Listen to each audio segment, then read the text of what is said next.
your speakers bang.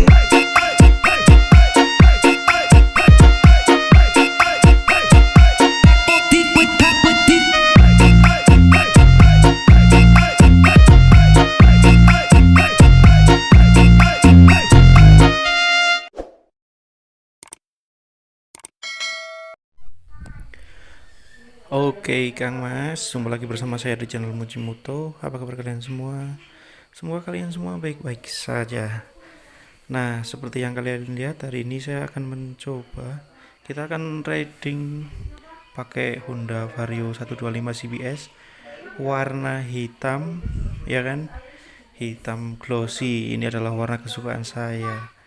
Oke, disclaimer dulu sebelumnya ya. Jadi kali ini kita suaranya pakai dubbing karena tadi waktu record ada kesalahan. Ada sedikit kesalahan, jadi suaranya itu nggak masuk gitu loh. Ada kesalahan di audionya. Terpaksa harus kita dubbing.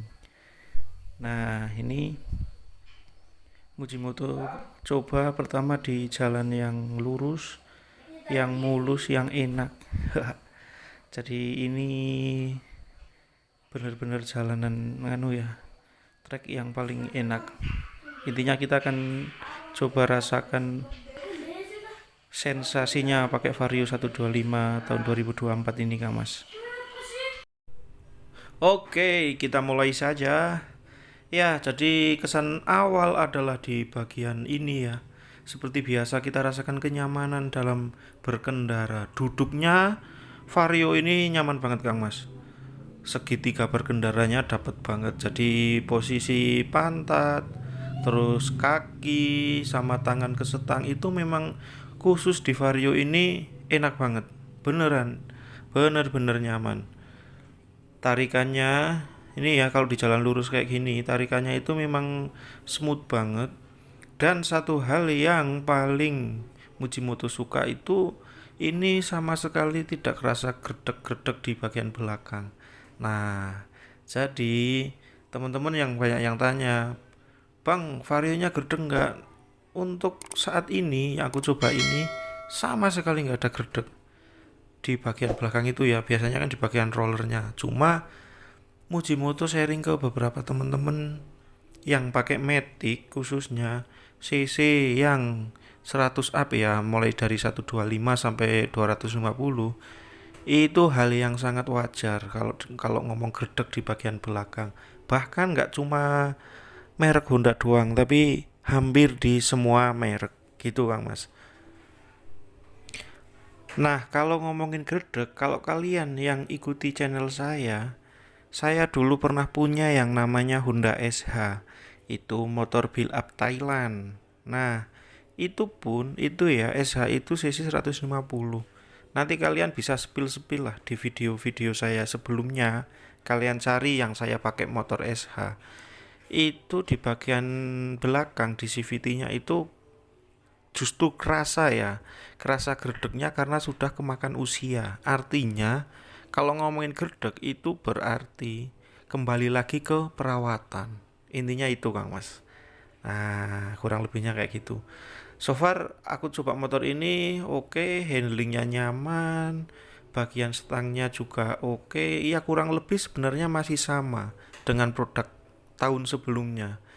Dengan tahun-tahun sebelumnya masih cenderung sama, hanya beda di tampilan warna doang sih menurutku. Karena aku masih inget kok rasanya ketika tahun kemarin aku coba pakai Vario. Vario ini ya, sebelum sebelum model yang ini, model tahun kemarin itu basically mesin masih sama, fitur-fitur ya ada, ini ada fitur tambahan.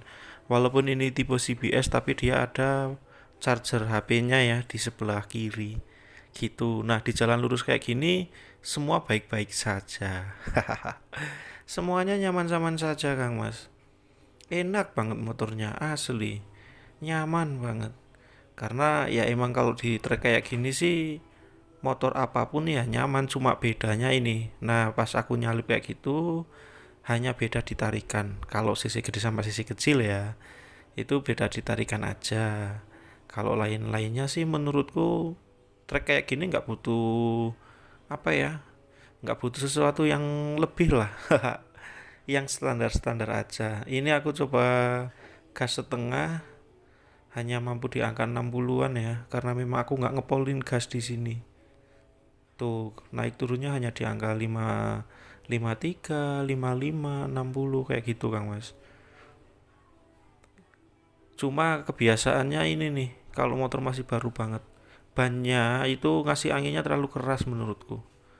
Ya mungkin tujuannya untuk ini, agar motor ini tuh bener-bener teruji kali ya, kayak shocknya dan lain sebagainya itu jadi kerasa antara nyaman dan tidaknya. Nanti kita akan bahas shock breaker dan lain sebagainya setelah di jalan yang rusak. Oke, di sini Mujimoto mampir dulu sebentar.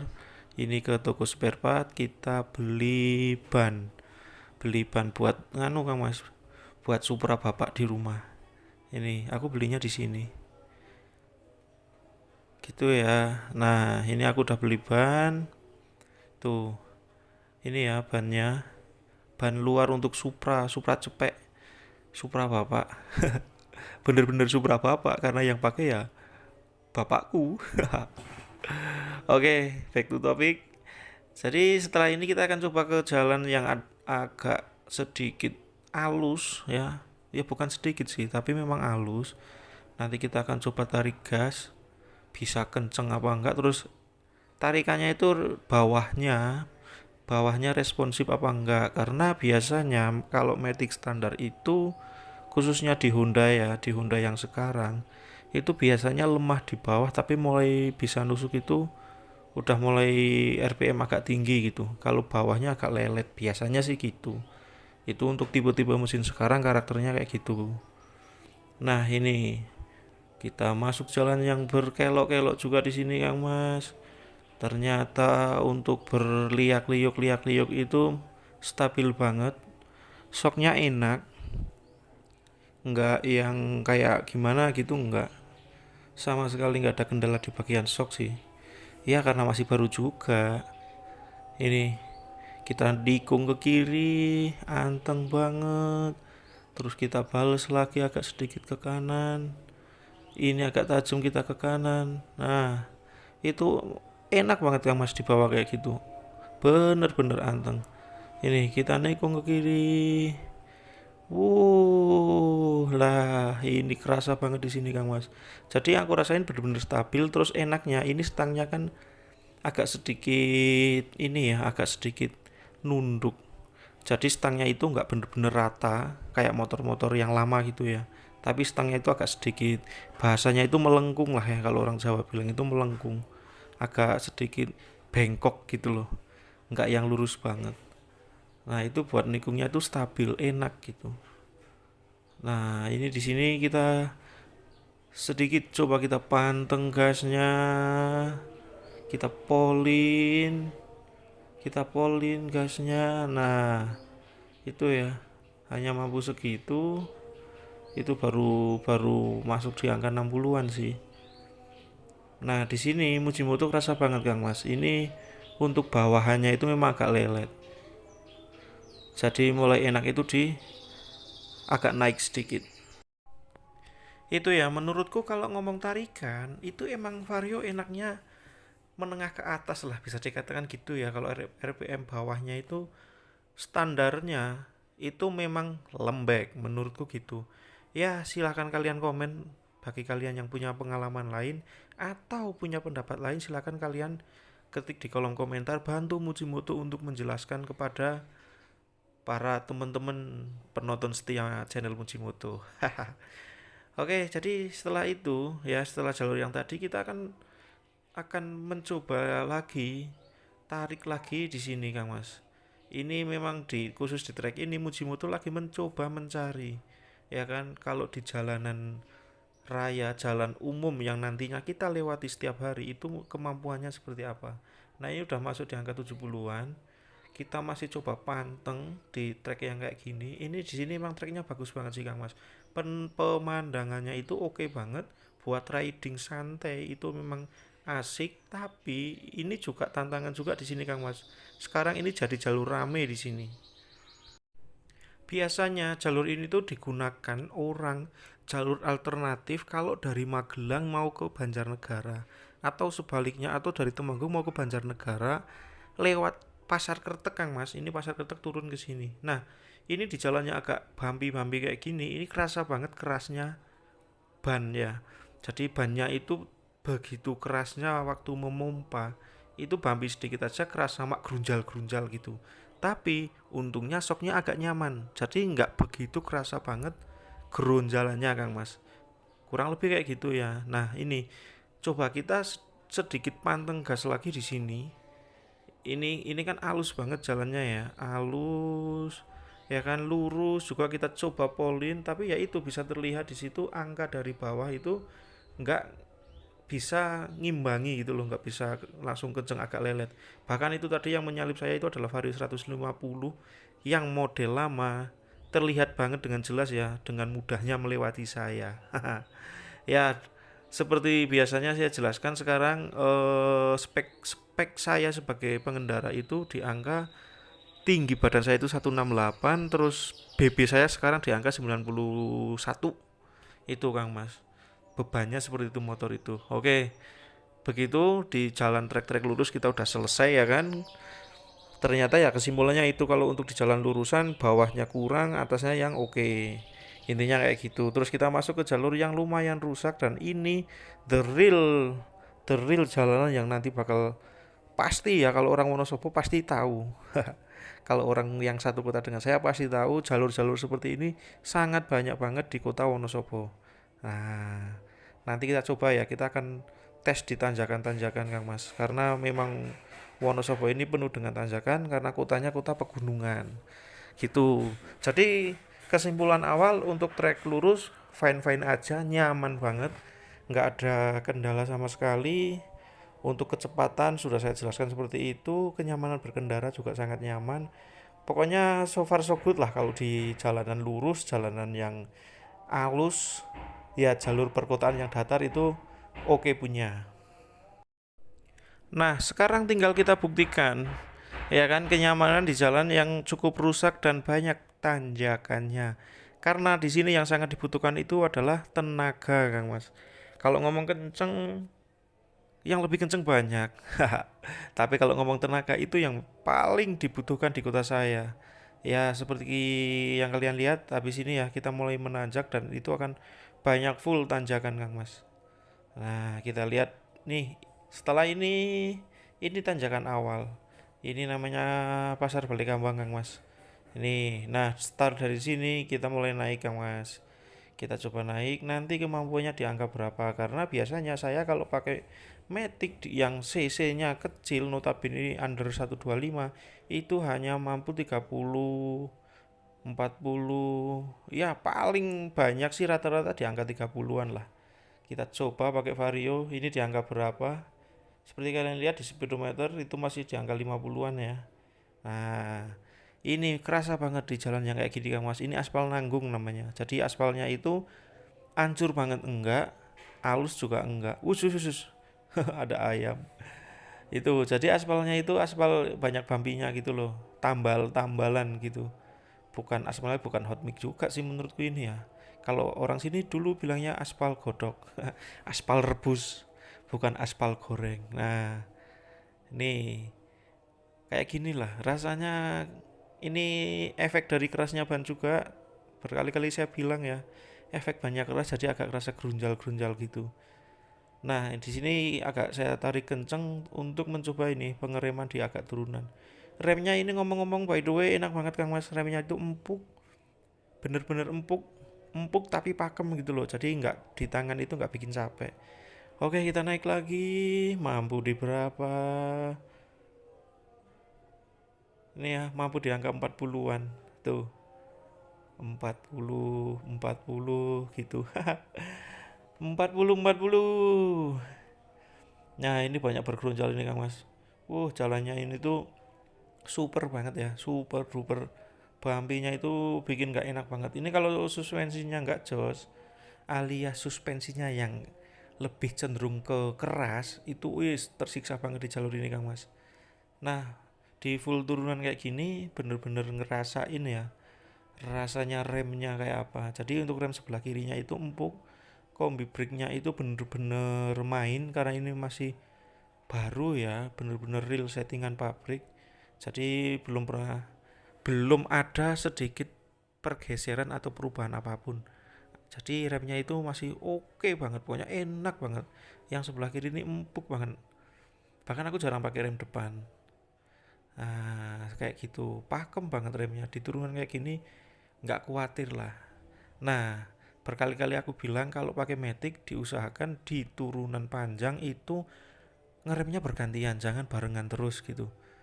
Nah, cuma kadang-kadang kita kan kalau ngerem karena Matic ya enak banget lah ngerem langsung double, langsung kanan kiri kita rem semua. Kalau aku sih lebih safety-nya kayak gitu Kang Mas. Jadi gantian. Kadang pakai handle kiri, kadang pakai handle kanan. Itu saya coba ganti-gantian. Nah, oke di sini kita coba ya di tanjakan kita mendahului mobil. Kira-kira seperti apa? Ini kita ngekor dulu di belakang mobil. Kita tes, bener-bener tes di tanjakan kayak apa. Karena ya itu tadi aku bilang di sini tuh treknya kayak gini, banyak tanjakannya. Makanya mungkin buat kalian yang nyimak di konten saya, banyak yang nanya masalah tenaga. Nih, dengan gampangnya ya aku mendalui motor. Kok motor? Mobil.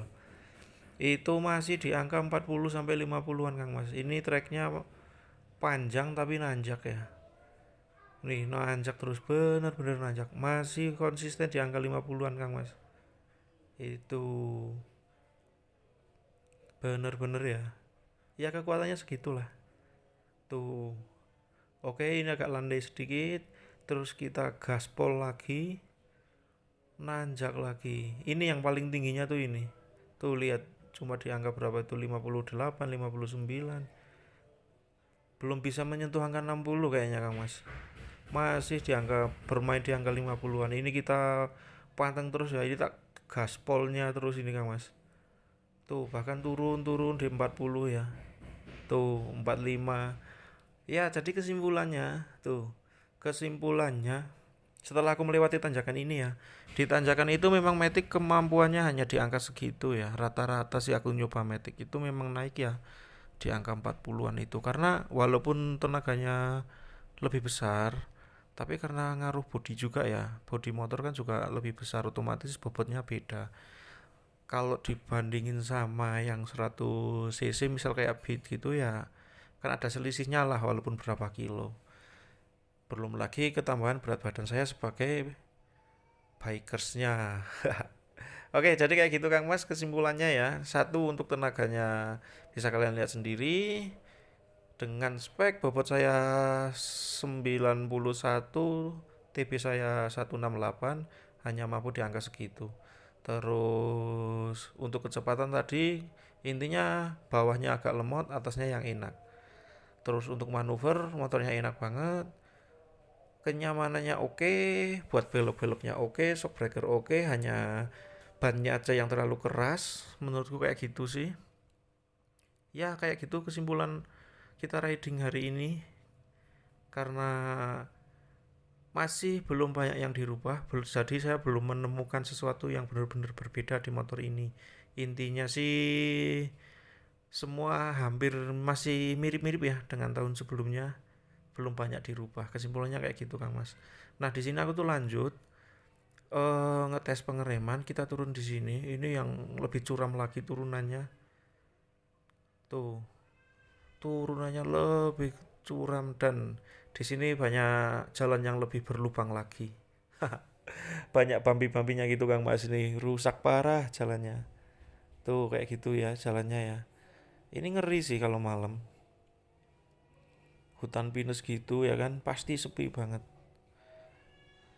Tuh, kelihatan ya, kelihatan jelas ya. Dan di sini aku juga sangat pelan Kang Mas sebenarnya.